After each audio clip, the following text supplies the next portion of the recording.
God is the highest and best part of one, of myself and of others. It is the part that has morality. God is also the creative force in nature. When I was about 40, after protesting against the need for a security clearance, which I regarded the process of as an extraordinary invasion of my privacy, I was nonetheless forced to go through the security clearance review involving a lot of prying questions into medical history and other things.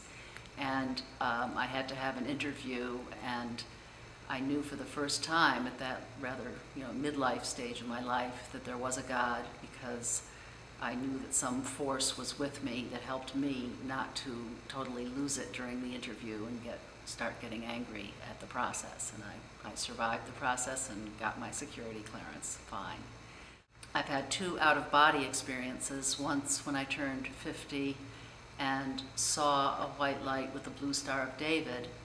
That's when I knew that I was a Jew, because I'm from a mixed marriage, and I transitioned from atheism to agnosticism, and then at age 50 I felt I was being told that I was Jewish, and that was the start of my search. And another time I was floating over my head, watching myself, and dealing with a stressful situation in my career, and God was definitely helping me get that situation into perspective. It's been rather haphazard, and I may try to find a spiritual counselor to put it in a little bit better perspective, because sometimes I go to the Jewish women's retreats and the Shabbat services there, which I find very nourishing. This is also from the DCJCC.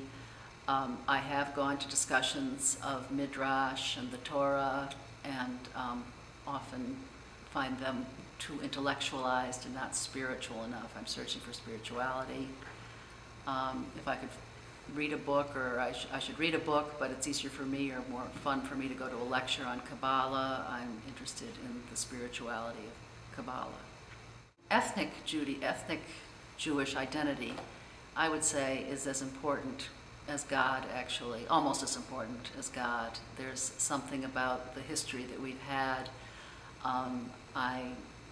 But then by doing Jewish rituals, I do channel the last observant Jew in my history that I know of, who was my great-grandmother, who I never knew.